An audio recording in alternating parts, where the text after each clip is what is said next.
شروع میں حدیث شریف کی 3 قسمیں تھیں: صحیح، ضعیف اور موضوع۔ موضوع کے معنی گھڑی ہوئی حدیث، وہ حضور کی حدیث ہے ہی نہیں، کسی نے گھڑ کر حضور کے نام پر رواج دے دیا، چلتی۔ اور ایک حدیث ہے صحیح اور ایک حدیث ہے ضعیف۔ یہ دونوں حدیثیں ہیں، حضور کے ارشادات ہیں۔ ان حدیثوں میں حضور کے افعال بیان ہوئے ہیں، ان حدیثوں میں حضور کی تائیدات مذکور ہیں۔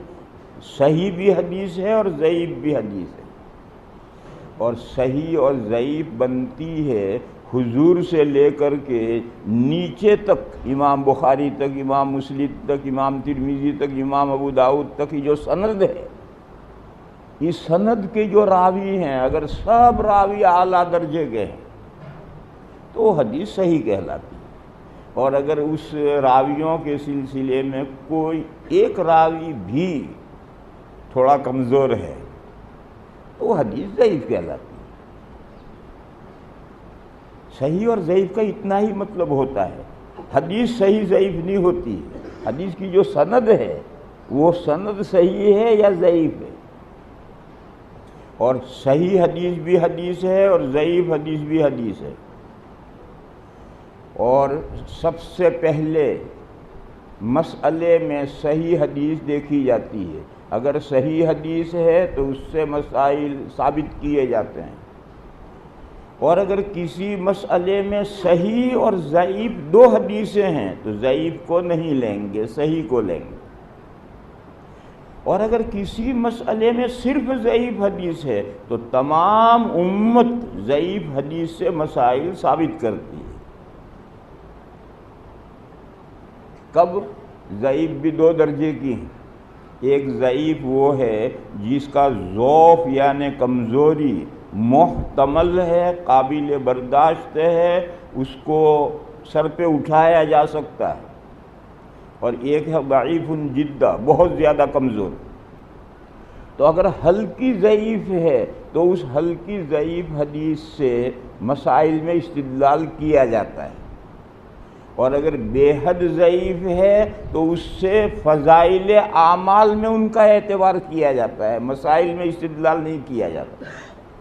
تو ہلکی ضعیف یہ بھی حدیث ہے، نہایت ضعیف یہ بھی حدیث ہے۔ اور ہلکی ضعیف سے اگر صحیح حدیث نہ ہو تو ہلکی ضعیف حدیث سے مسائل ثابت کیے جاتے ہیں، اور نہایت ضعیف ہو تو اس سے مسائل ثابت نہیں کیے جاتے ہیں۔ اعمال کے فضیلتوں میں، اعمال کے ثواب کے بیان میں ان حدیثوں کا اعتبار کر لیا جاتا ہے۔ اور تیسری موضوع، وہ حدیث ہی نہیں ہے، ہٹاؤ ایک طرف۔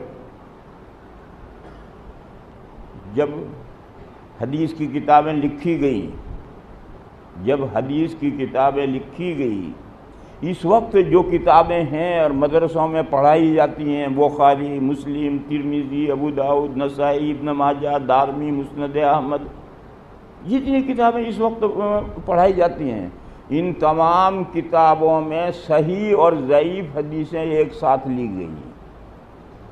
امام بخاری اور امام مسلم علیہ الرحمہ نے تو صرف صحیح لی ہیں، ضعیف نہیں لی، لیکن ان 2 بزرگوں کے علاوہ تمام محدثین نے اپنی کتابوں میں صحیح بھی لی اور ضعیف بھی لی۔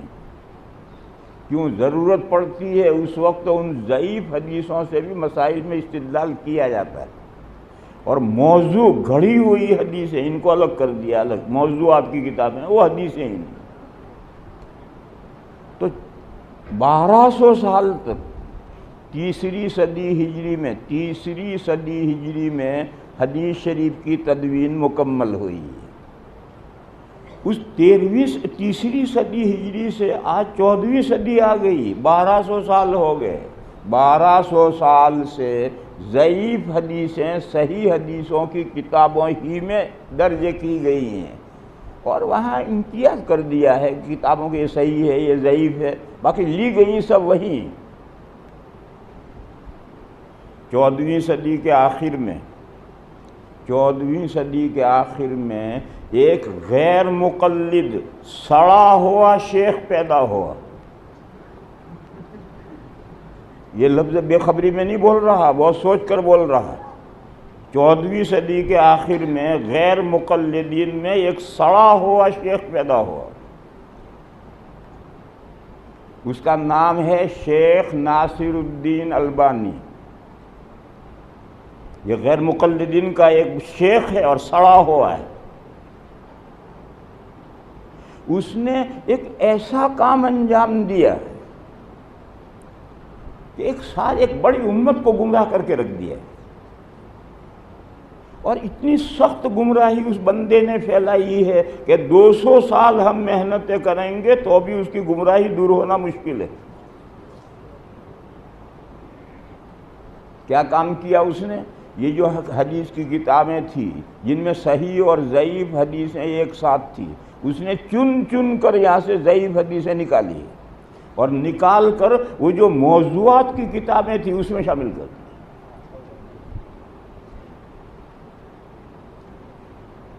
اس نے ایک کتاب لکھی سلسلۃ الاحادیث الصحیحہ، صحیح حدیثوں کے سلسلے کی کتاب اس میں صحیح رکھی. اور دیکھو دوسری کتاب کیا لکھتا ہے وہ بندہ، ذرا غور کرو. دوسری کتاب لکھتا ہے سلسلۃ الاحادیث الضعیفہ والموضوعہ واثرها السیئ فی الامہ. ضعیف اور موضوع حدیث کی کتاب، اور ان دونوں قسم کی حدیثوں سے، ضعیف اور موضوع حدیثوں سے امت کو جو ناقابل تلافی نقصان پہنچا ہے اس کا بیان. یہ اس کی کتاب ہے، چھپی ہوئی ہے. اس کا نام یہ ہے سلسلۃ الاحادیث الضعیفہ والموضوعہ واثرها، دونوں کی طرف ضمیر لوٹ رہی ہے، وَأَثَرُهَا السَّيِّئُ فِي الْأُمَّةِ. امت کو جو نہایت برا اثر پڑا، اس کا جو ایفیکٹ ہوا امت پر، نہایت برا ایفیکٹ، اس کا بیان. تو ان حدیثوں میں سے چن چن کر کے ساری ضعیف حدیثیں نکال کر موضوع حدیثوں کے ساتھ ایک کتاب میں جمع کر دی. اس سے ذہن کیا بن گیا کہ ضعیف اور موضوع حدیثیں ہم تول ایک درجے کی. جو درجہ موضوع کا ہے وہی درجہ ضعیف کا ہے. آج تمام عرب نوجوان جو یورپ اور امریکہ میں نوجوان ہیں اور یہاں جو ان کے ماننے والے ہیں غیر مقلدین، چھوٹتے ہی ھذا حدیث ضعیف کہتے تو ہیں، ھذا حدیث ضعیف، مگر ان کی مراد یہ ہے کہ تو گھڑی ہوئی حدیث ہے. اب ہم لوگ تو ضعیف کے جو پہلے معنی تھا وہی لیے بیٹھے ہیں. انہوں نے تو ضعیف کے دوسرے معنی کر دیے کہ موضوع کے ہم تول، یہ معنی انہوں نے ضعیف کے کر دیے، اور ہم پرانی اصطلاح لیے بیٹھے ہیں ضعیف. وہ کہتے ہیں حدیث ضعیف ہے، اس حدیث ضعیف ہے، نہیں یہ حدیث ہی نہیں ہے، تو گھڑی ہوئی بات ہے. حالانکہ حدیث ضعیف کا یہ مطلب تھا ہی نہیں. اب انہوں نے یہ مطلب کر دیا اس کا. اور تمام عرب نوجوان جتنے ہیں یورپ اور امریکہ میں، سب کا دماغ خراب کر کے رکھ دیا اس نے. بس چھوٹتے ہی کہ ھذا حدیث ضعیف. یہاں بھی وبا آ گئی، یہ غیر حدیث ضعیف ہے. ارے ضعیف ہے تو کیا آسمان ٹوٹ پڑا؟ یہ تو نے ضعیف کے نئے معنی گھڑے ہیں. ضعیف یعنی موضوع، یہ تو اس تمہارے شیخ نے نئے معنی گھڑے ہیں، ضعیف کے معنی تھوڑی ہیں. جو کہتے ہیں یہ حدیث ضعیف ہے، تو کہتے تو ضعیف ہیں، لیکن 1400 سال سے ضعیف کے جو معنی تھے، ضعیف حدیث کا جو مقام و مرتبہ تھا، ضعیف حدیثیں جن کتابوں میں لی گئی تھی، ضعیف حدیثوں سے جو مسائل ثابت کیے گئے تھے، ضعیف حدیثوں کو جو فضائل اعمال میں لیا گیا تھا، وہ سب ان کے یہاں غلط ہو گیا. انہوں نے ضعیف کے معنی کر دیے ہیں موضوع، اور ضعیف کو موضوعات کی کتابوں میں لے کر ایک ساتھ کر دیا، اور یہ کہا کہ ضعیف سے بھی اور موضوع سے بھی امت کو نہایت نقصان ضرر پہنچا ہے. یہ شیخ البانی نے یہ سب کچھ کر رکھا ہے. بس میرے بھائیوں، اگر کوئی کہتا ہے کہ حدیث ضعیف ہے، میں کہتا ہوں ضعیف ہے تو کیا آسمان ٹوٹ پڑا؟ ضعیف حدیث ہے یا نہیں؟ پہلے بتا، ضعیف حدیث ہے یا نہیں؟ اسے جک مار کے ماننا ہوگا کہ ضعیف حدیث ہے، ورنہ اس کو حدیث کی کتابوں میں کیسے لیا گیا ہے؟ پھر دوسری بات ہے کہ ضعیف حدیث حضور کی حدیث ضعیف ہے یا اس کی سند ضعیف ہے؟ تو وہ بھی ماننی ہوگی کہ حدیث ضعیف نہیں ہو سکتی، حضور کا فرمایا ہوا تو سب 52 تولہ پاؤ رکھتی ہے۔ لیکن جن آدمیوں نے وہ بات ہم تک پہنچائی، یہ جو سند کا سلسلہ ہے اس میں کوئی کمزور راوی ہوا ہے تو اس کے اعتبار سے حدیث کو ضعیف کہا جاتا ہے۔ مگر یہ لوگ ضعیف کہہ کر مراد دیتے موضوع، یہ تو گھڑی ہوئی بات ہے، حدیث ہے ہی نہیں۔ یہ ان کا دماغ خراب کر دیا ہے البانی نے، اور کبھی بھی ان کو تم سمجھا ہی نہیں سکتے ہو۔ دماغ ایسا ٹیڑھا ہو گیا ہے کہ تم انہیں سمجھا ہی نہیں سکتے ہو۔ اس لیے جب آپ ہمارا ان کی بات چیت ہوگی تو ہمارے ذہنوں میں ضعیف کا مطلب اور ہے، اس کے ذہن میں ضعیف کا مطلب اور ہے۔ اس کے ذہن میں ضعیف کا مطلب ہے کہ حدیث ہی نہیں، ہمارے ذہن میں ضعیف کا وہ مطلب جو 1400 سال سے چلا آ رہا ہے۔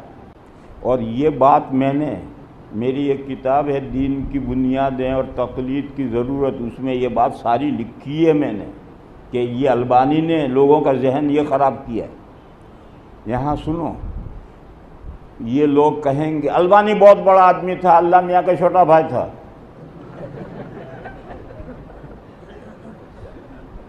وہ یہ کہیں گے البانی بہت بڑا آدمی تھا، تو سنو، جتنے گمراہ فرقوں کے بانی ہیں وہ سب بڑے آدمی ہوتے ہیں،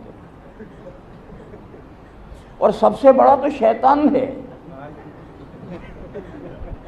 سب سے بڑا تو شیطان ہے۔ شیطان کیا تھا؟ سارے شاگرد ہوتے ہیں انسانوں کے، اور شیطان تو فرشتوں کا شاگرد تھا، اور جیسا استاد ہوتا ہے ایسا شاگرد تیار ہوتا ہے۔ تو ابلیس کا علم کچھ کم تھا اور کم ہے، مگر سب سے بڑا گمراہ وہی ہے۔ لہذا یہ کوئی دلیل نہیں ہے کہ فلاں آدمی بڑا ذی علم تھا۔ جتنے گمراہ فرقوں کے بانی ہیں سب ذی علم ہوتے ہیں، بڑے علم ہوتے ہیں۔ مودودی صاحب کا کیا کمی ہے؟ لکھنے پر آتا ہے تو دھڑا دھڑ کتابیں لکھ مارتا ہے۔ مودودی صاحب میں کیا کمی ہے؟ قادیانی میں کیا کمی ہے؟ روحانی خزائن کی 80 جلدیں لکھ ماری اسے۔ لہذا اگر البانی بہت بڑا آدمی تھا، یہ ذی علم تھا، تو ذی علم ہونے سے کیا ہوتا ہے؟ ہدایت کے راستے پر تھا یا غلط راستے پر تھا؟ سارا مدار اس پر ہے۔ اگر ہدایت کے راستے پر ہے تو تھوڑا علم بھی اس کے لیے مفید ہے، اور گمراہی کے راستے پر پڑ گیا تو کتنا بھی زیادہ علم ہے وہ اس کے لیے وبال جام ہے۔ لا يستوي الخبيث ولا الطيب ولو أعجبك كثرة الخبيث۔ ستھری اور گندی چیز برابر نہیں ہو سکتی ہے، چاہے گندی چیز کا ڈھیر لگ گیا ہو، مگر وہ گندی ہے۔ ستھرا مال اگر 10 روپے ہے وہ بہتر ہے، گندا مال حرام مال 1000 روپے ہے، لعنت ہے اس پر۔